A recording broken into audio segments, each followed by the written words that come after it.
Welcome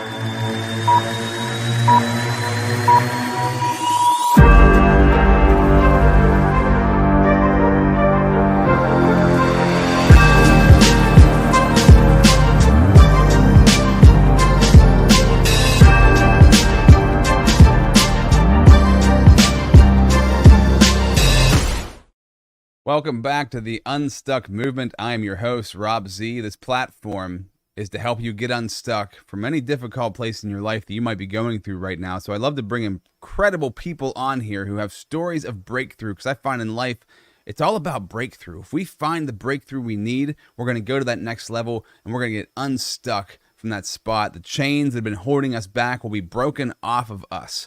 I want to thank the Connected Leaders Academy, who is the sponsor of this podcast. So the CLA has been incredible for me and for many other entrepreneurs in getting unstuck. If you want to find out what the CLA is all about, check out the information in the bio of this episode. Search Jose Escobar on Facebook or LinkedIn and get more information. Today, I have the incredible, the wonderful, the powerful Noemi Beres on the podcast, a self-taught artist from Hungary living in Cyprus now. She is renowned for her unique hand-sewn collages on canvas featuring old photos, postcards, yarn, textiles, and buttons. Her vintage-inspired mixed media pieces are created without a predetermined idea, allowing images to interact and build scenarios. Noemi's art has transformed her stress and her grief and allowed her to build her life and live it the way that she wants to live it, to help her get unstuck. Thank you so much, Noemi, for being a part of the Unstuck movement. Thank you for having me on the show today, Rob. I really appreciate it. Absolutely. Always enjoy talking to you, and I enjoy opening these episodes up with a question. We ask better questions. We get better answers in our lives. And I want to ask you this question because art, it can be so healing for so many people. It's a great outlet. It's a great resource, but it's also just something that can really impact us in different ways. How can art save your life? How has your art saved your life? Yeah, that's a pretty good question. Thank you for that. It started... How art might save my life. It started in 2019, and 2019 wasn't my best year. Probably was the worst year in my entire life.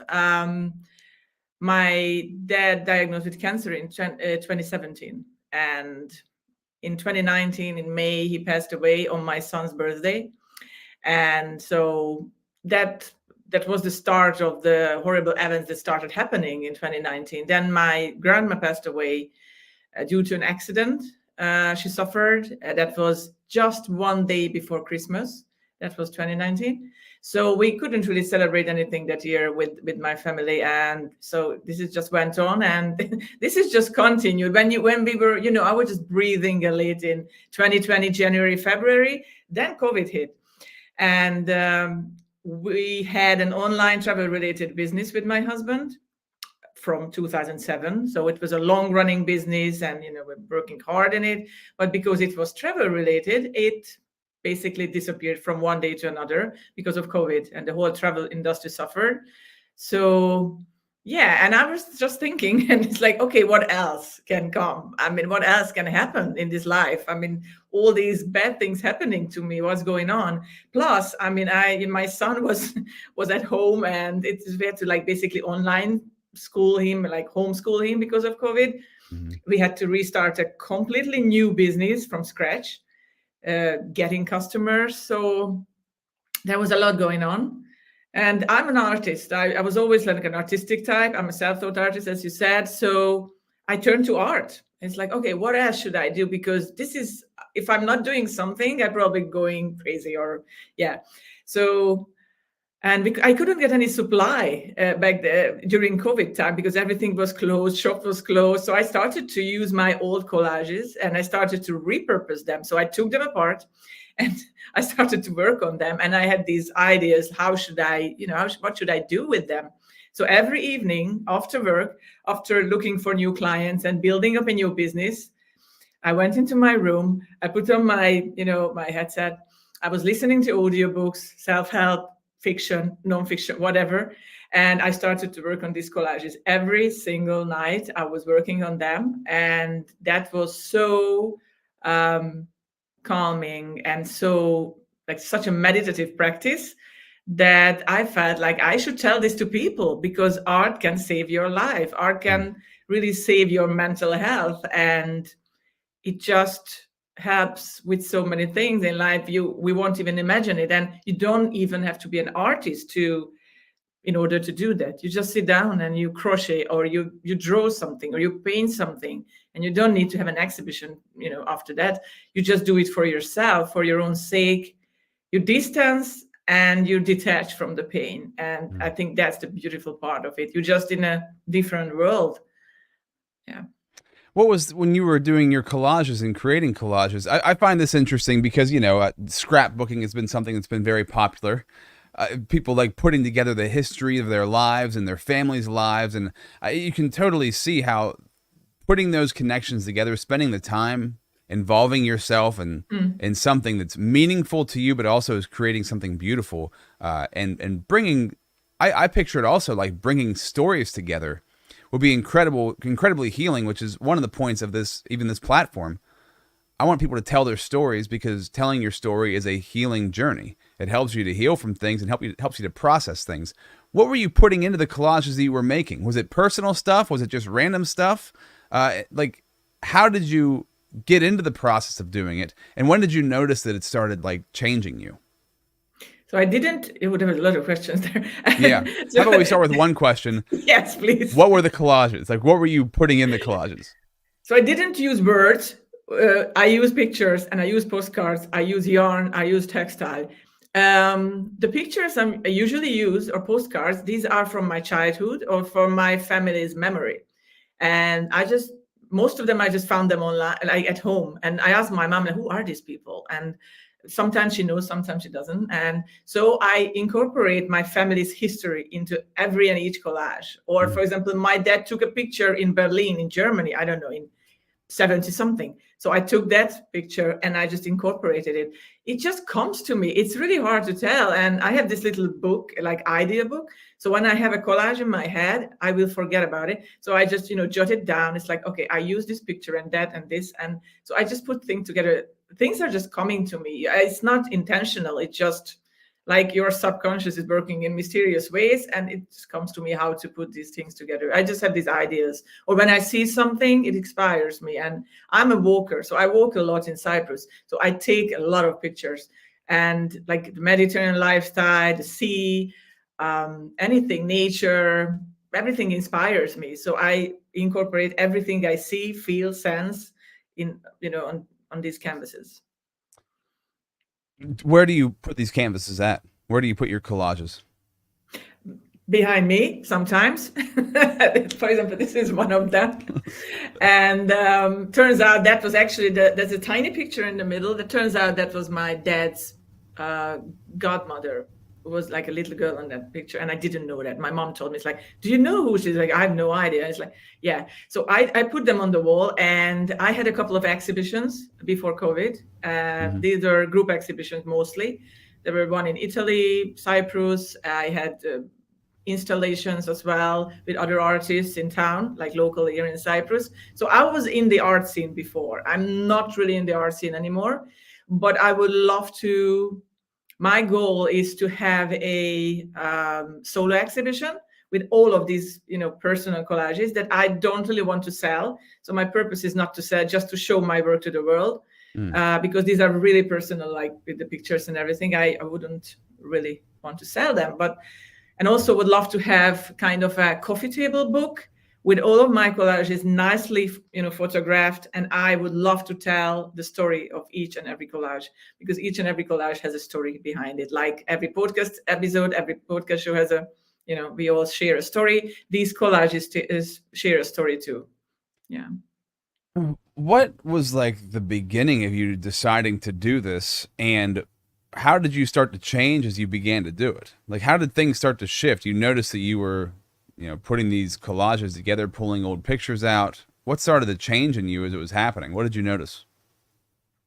I think you're going down on memory lane with these pictures, because these are, oh my God, these are people from my family. And I often used like marriage photographs, and I incorporated them and with my Hungarian heritage and everything. So it was really powerful to just go, walk down a memory lane. It's like, oh my God, what happened to these people?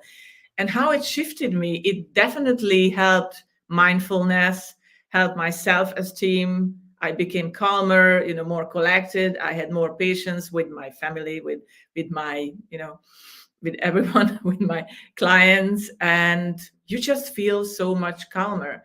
And art is a safe space. So it was a safe space for me to not to suppress my emotions and my feelings, not to just swipe under the carpet, but to express them in a very safe way, so they won't hurt anyone. But it has a calming effect. And also, it's also proven that if you do art, the serotonin level in your brain will rise, and that will help to cope with anxiety, stress, and depression. So it's even science said that it's I could like speak directly to that just with me and my son. We haven't done this much lately, but talking to you about this actually has inspired me to want to do this more. We would often draw together, and we would just either we'd watch a video on how to draw something, or we'd just sit down and just kind of freestyle draw whatever we wanted to draw. And it would always be such a calming experience. It would always be, things are quiet or you have some music on, and you get so involved in what you're doing that you just lose track of what else is going on. Great way to pass the time. Also a great way to connect. I think this is something that, if you have kids, they're probably playing video games.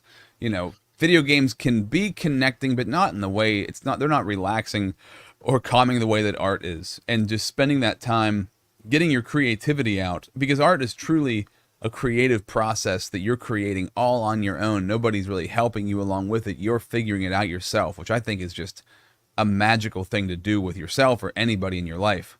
And I also was thinking, as you were saying this, nobody has printed photos anymore. So I look back to my grandma, and when we would go to my grandma's house, rest in peace, we'd always look through photo albums.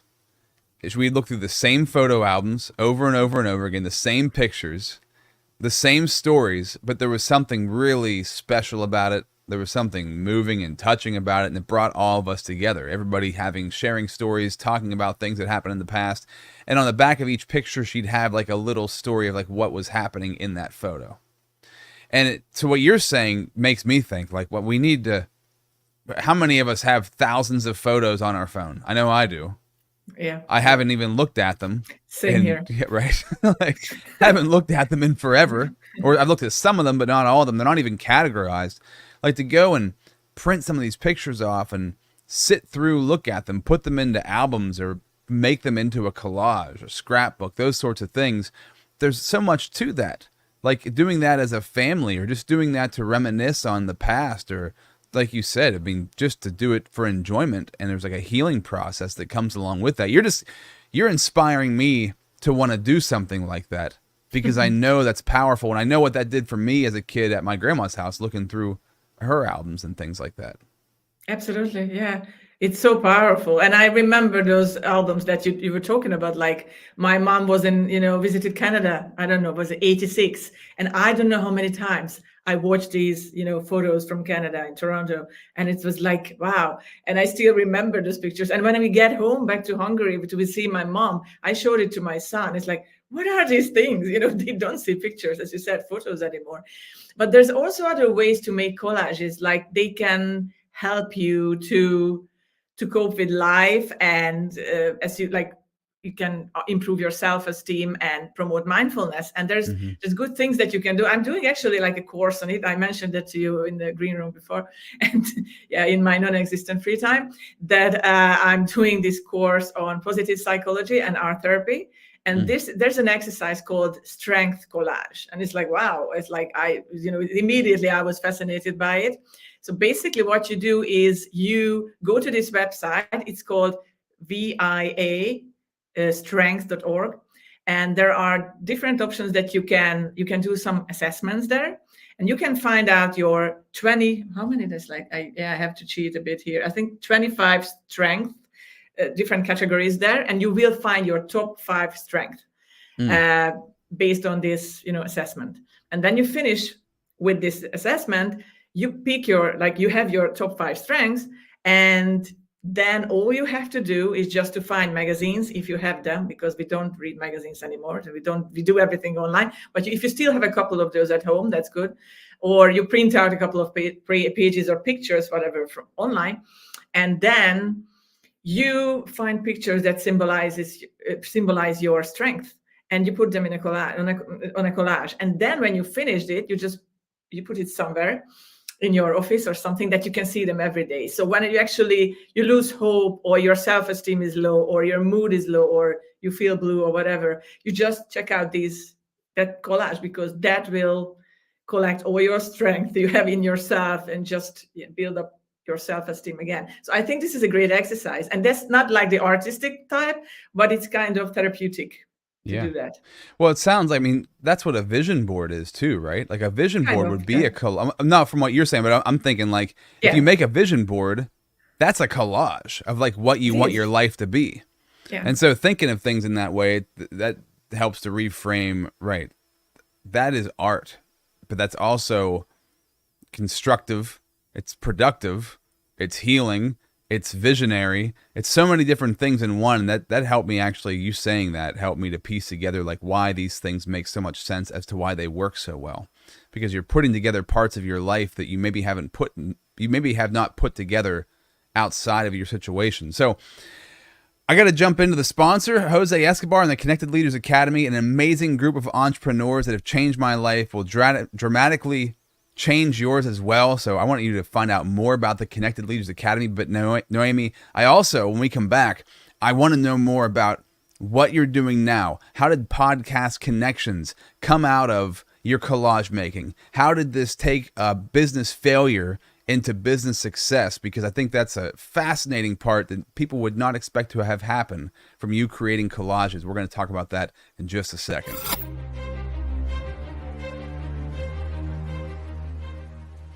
Hi, my name is Jose Escobar, and I'm the founder and CEO of the Connected Leaders Academy.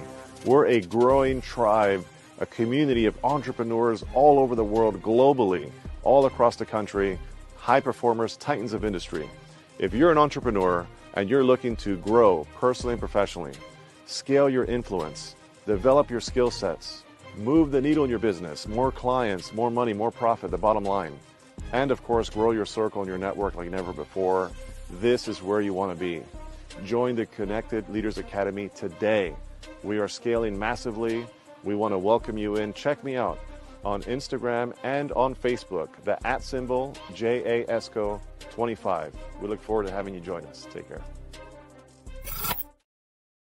So when I do these episodes, I like to ask people beforehand what quote or saying they live by. And you gave me the most simple quote to live by. Just keep going. 3 words, but has so much power to it. Just keep going. And we're talking about getting unstuck in your story. So you leading up into this revelation you had with creating your collages, you had a business failure. Now I know, just from knowing you and the people you've connected me to through your podcasting network, that you've created a very successful business for yourself. Tell me what has happened over the past couple of years and how the collaging played into that. As we talked about it, like it helped me to relax. It helped me to focus on my job, on my work.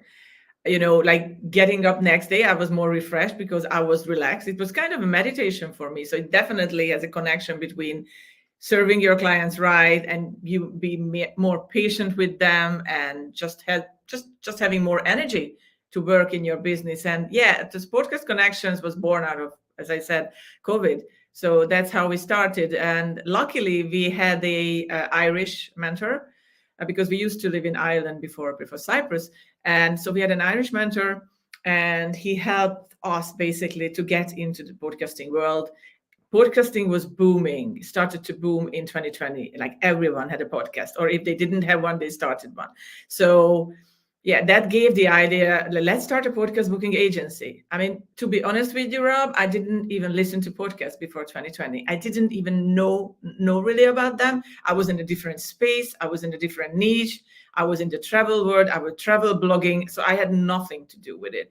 So it was just one day to another. We set up a website and okay, let's do this podcast booking agency. I didn't know what I got into myself, to be honest.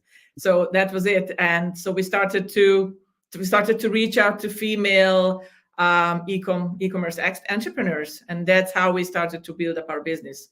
We started to work with them solely. Then we expanded with different niches. And yeah, and then I started to do podcast guesting. So proof is in the pudding. Yeah, what I preach, I have to do it too, to just to prove it myself that it really works for your business, building authority and building your brand. And this is like huge learning curve for me, and I love learning, and I think that was the most exciting part because this was something I never did before.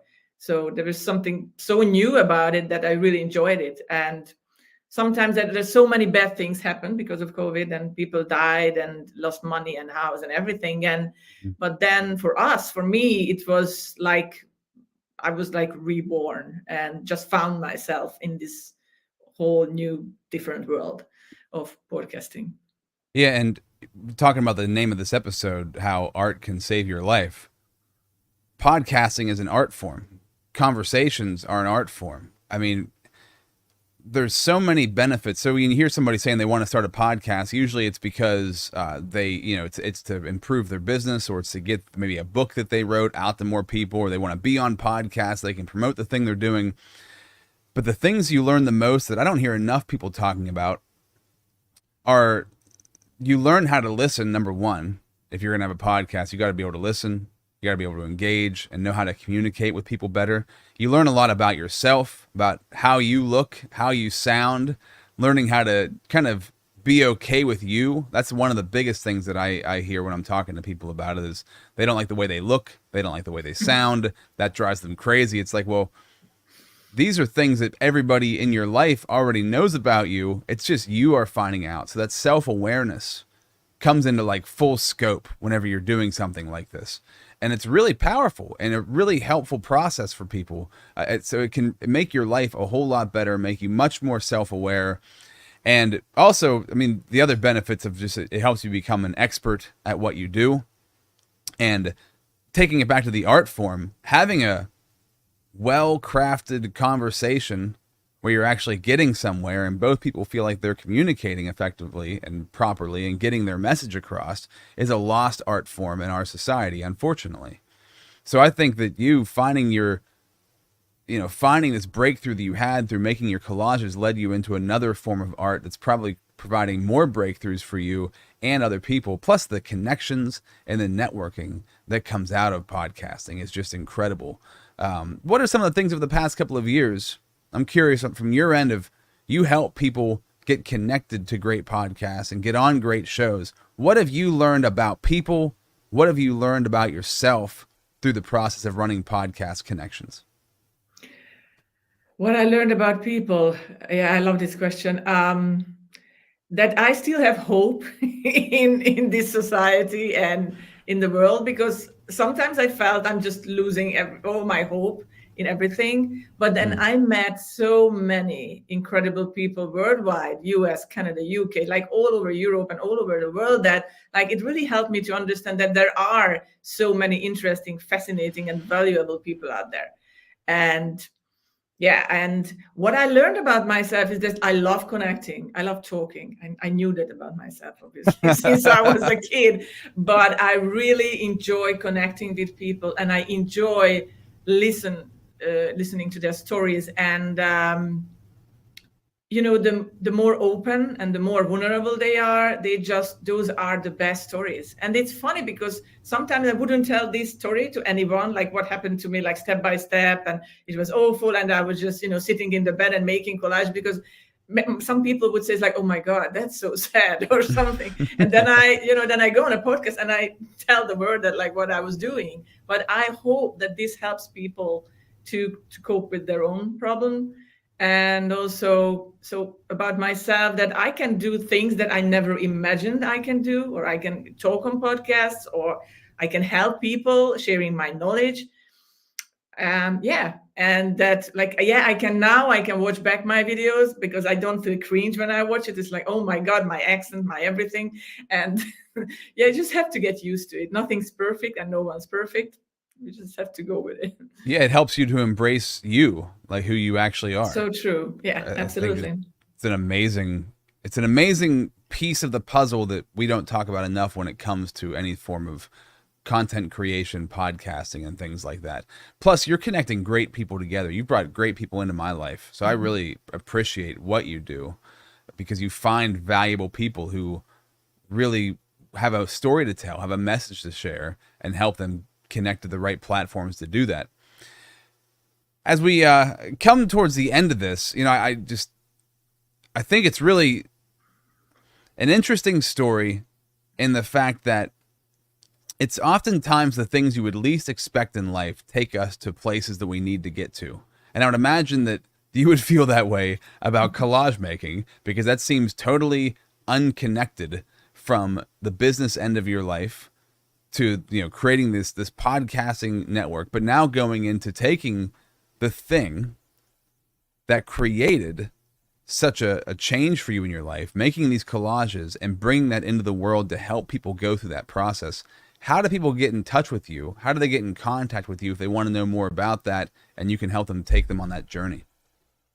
They can connect with me on LinkedIn. If you just type my name in, Noemi Beres, I will come up with Podcast Connections. And also, if you visit our website, podcastconnections, plural.co.com, you will find all of the information about us. And I'm also on Instagram because of my artsy side and my artist side. I have quite a big followers on Instagram, and I really enjoying doing that account. And just type my name in, Noemi Beres, and I will be there. Cool. Is there anything you want to leave the audience with before we sign off? Anything we haven't talked about? I think just emphasize my quote: just keep going. Whatever happens, just keep going and do your things, and try to find things that calm you down. It can be art, it can be something, collage making, drawing, drums. I love music, and just do something that will calm you and you can express your emotions in a safe way. I feel inspired to ask you a question that I love asking, that I need to ask more people on this podcast. What did you want to be when you were 10 years old? Oh my gosh. Funny enough, I wanted to work at a travel agency because I always loved traveling. I always loved languages. I became a linguist, so I'm a linguist by trade. So travel agency. And it was funny because basically what I was doing, it was connected to the travel industry. So when I was 10, probably I manifested this, but that was my plan. That question's so good because there's a clue into, because when you're 10 years old, you're old enough to know what you like, and you're young enough that the world hasn't influenced you yet. So that if you can find the spark of what that was that you wanted to do and carry that into your career, you're going to find more joy and happiness and move yourself towards something purposeful for you in your life. And it sounds like that happened for you. So you did carry that over into what you do. And that I'm inspired by it, but I also encourage anybody listening or watching, think about that for yourself. What did you want to be when you were 10 years old? And what nugget of that is being left out of your life? And if you are using the nugget of what you wanted to be when you were 10 years old, how can you amplify that in what you're doing right now to encourage you to find more joy in what you're doing, find more purpose, because that's God's calling on your life, whatever that thing was that you feel naturally acclimated towards doing. So I'm glad that I remembered to ask that. I'm glad you shared, and some people don't even know when I ask that question what they wanted to be, and that's a question to search for the answers for, because there's a secret to be revealed in that place. So I just want to thank you so much, Noemi, for coming on the podcast, for sharing your story of how you got unstuck. Thank you so much for being a part of the Unstuck movement. Thank you for having me, Rob. I really enjoyed our conversation.